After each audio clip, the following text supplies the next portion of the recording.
Promotor Sérgio Diefenbach, promotor responsável pela Promotoria Regional do Meio Ambiente, está conosco. Agora estamos indo para fechamento de meio ano, 6 meses, da primeira grande cheia, ocorrida em setembro do ano passado, devastadora.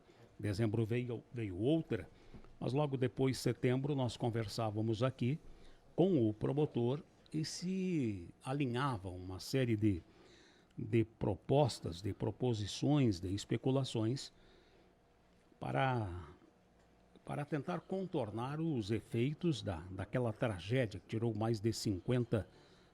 ceifou mais de 50 vidas. Promotor Sérgio, bom dia. Bom dia amigos, ouvintes da Rádio Independente. Bom dia, Paulo, Nicolas. Houve alguma evolução depois do fato? Sim, eu pensava exatamente ontem que tu ia fazer essa pergunta, né? Na verdade, depende muito do ângulo pelo qual tu olha, né? Nós, em alguns aspectos, estamos com os mesmos problemas, sem nenhuma evolução. Em outros aspectos, tivemos grandes encaminhamentos, né? As evoluções, elas estão por acontecer ainda. Nos permite só fazer um recorte. Se ocorresse esta semana uma nova cheia com aquelas proporções, nós teríamos o mesmo resultado daquele fato? Não, eu sinceramente não imagino mais óbitos.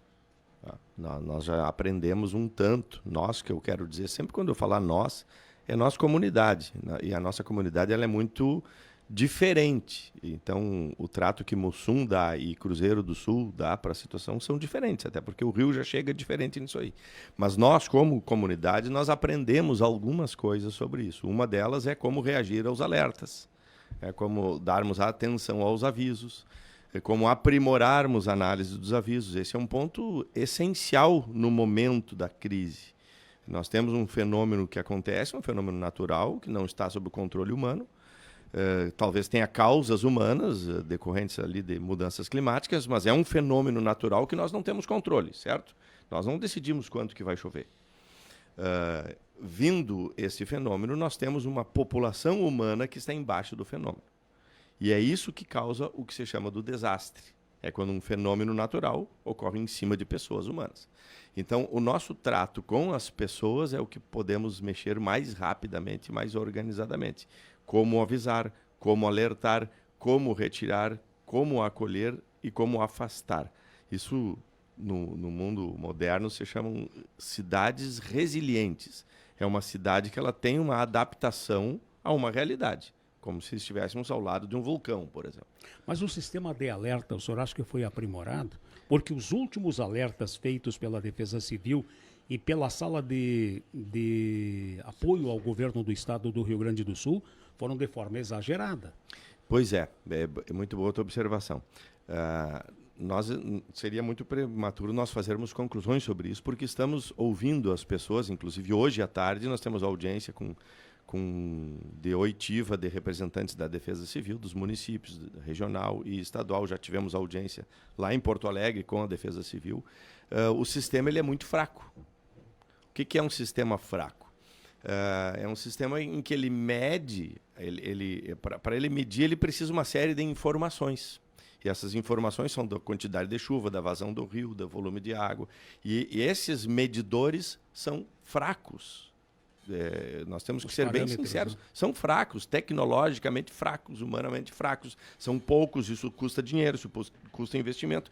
Então, a nossa medição é fraca. O que nós estamos observando? O governo do Estado fazendo alguns movimentos no sentido de deixar mais forte esta medição. E o que é deixar mais forte a medição? É dar um pouco mais de precisão na informação.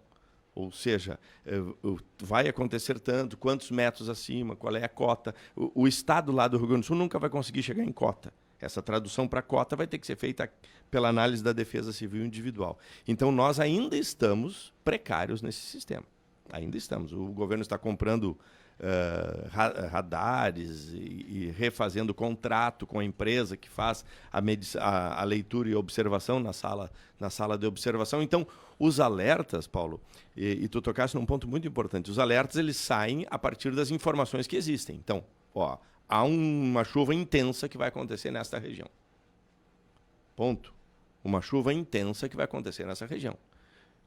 Implica em que quem está abaixo desse alerta ligue o seu segundo alerta e passe a observar volume, quantidade e localização dessa chuva. Muitas vezes os alertas vão vir e não vão se confirmar.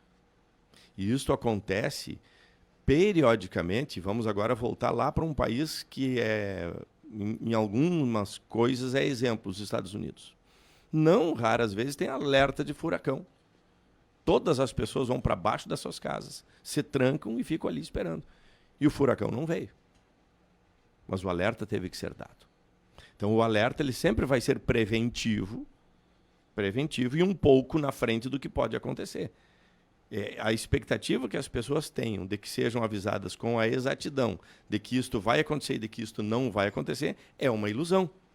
É uma ilusão. Então, o alerta ele poderá e deverá ser mais preciso, mais exato, menos aberto.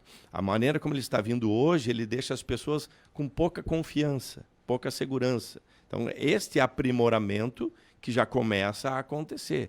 Precisamos uma centralização mais forte de informações, o que vocês estão dizendo é uma precisão mais adequada, mas não exata, porque isso não é ciência exata. Então, vocês vão observar, a cheia de setembro foi diferente da de novembro. Dezembro. Novembro. Puxa, eu achei que eu estava...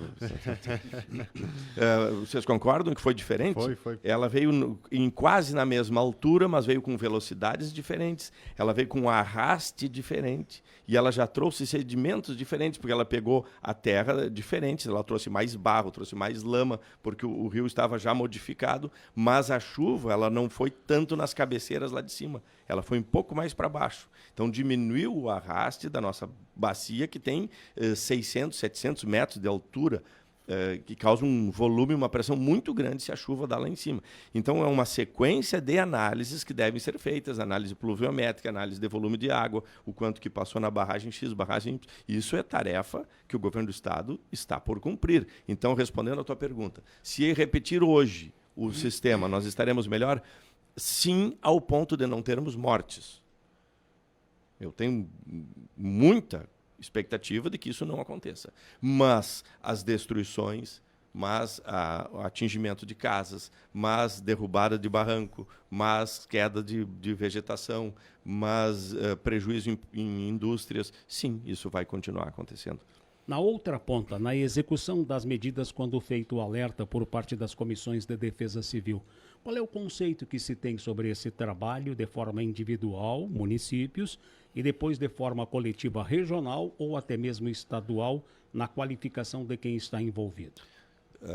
Isso acho que é um consenso. Né? Eu volto a dizer, nós estamos no meio de um expediente. Hoje à tarde eu tenho audiências ouvindo pessoas, então eu não posso fazer conclusão antes de ouvir as pessoas, mas já coletamos documentos, coletamos informações. Todos precisamos melhorar. Lajeado precisa melhorar, Mussum precisa melhorar, Cruzeiro precisa melhorar, o Estado do Rio Grande do Sul precisa melhorar, em termos de comunicação, em termos de ajuste. Soa muito a informação, mas o Estado avisou e o município não se movimentou. O município diz, o Estado demorou para avisar, nós soubéssemos antes. Isso nós precisamos colocar mais a limpo e ter mais clareza nesta informação. Com todo o respeito, isso ainda não há. O sistema ainda é o mesmo. É um alerta geral e é uma análise individual e os critérios ainda são muito artesanais. Falta uma sintonia fina. Sintonia fina e tecnologia, investimento. E equipamento. Precisamos gastar. E a formação pessoal. Também, isso tudo é gasto, isso é investimento. Nós temos que lembrar que as nossas... Eu tenho dito isso aos municípios, manhã e tarde estou conversando com quase todos. É investimento em qualificação geral. Nós não podemos mais tratar as cheias como tratávamos 10, 15 anos atrás, que apenas coloca o caminhão, retira, coloca no parque. Né? Junta doações e devolve. Nós podemos melhorar nesse sentido. Nessas análises, na segunda-feira, agora que passou, na terça, me desculpem, nós tivemos uma audiência muito grande, muito interessante aqui na promotoria. Estavam 8 municípios, os prefeitos, os secretários, os representantes da Defesa Civil, estava o comandante-geral da Defesa Civil do Estado, Secretaria Estadual de Assistência Social, Secretaria Estadual de Habitação. Nós precisamos criar e revisitar, e reestudar e aprimorar planos de contingência.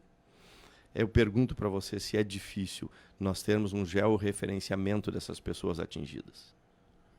Isso não pode ser difícil. Já existe algo prévio. Especialmente numa região em que ganha um destaque nacional por inovação e tecnologia. Se nós queremos ter méritos, nós temos que fazer isso valer. Então, isso não precisa verba federal e nem da ONU. Nós podemos ter georreferenciamento das famílias atingidas.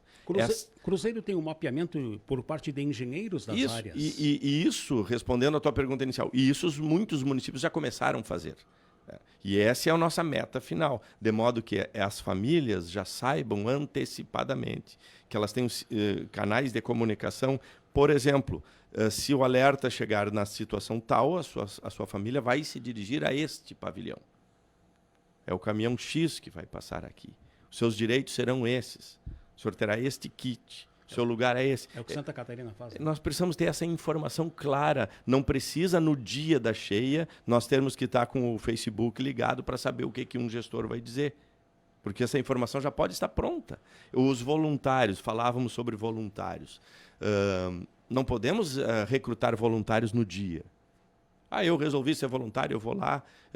Eu comentei, houve voluntários que estavam ali para assediar pessoas. Nós tivemos que quase que tirar preso entre aspas, voluntário. Então, é possível nós termos um cadastro prévio e treinamento de voluntários, de modo que, acontecendo o alerta X, esses voluntários já sabem para onde se dirigir. E os seus empregos públicos ou privados já sabem que terão que sair. Olha, agora nós vamos fechar esse setor aqui da prefeitura porque deu o alerta e vocês vão trabalhar lá. Semelhante ao que as grandes indústrias fazem com o Corpo Voluntário de Bombeiros, por Exatamente. exemplo. Então aqui vamos imaginar que a Rádio Independente está participando desse processo. Bom, deu um problema, o Nicolas é um voluntário da Rádio Independente, ele vai pegar o seu colete, o seu crachá, porque ele já foi treinado, já foi cadastrado, e vai dizer aos diretores da Rádio Independente que eu estou indo lá cumprindo a função que a sua empresa combinou. E ele chega, e somente ele chega de voluntário.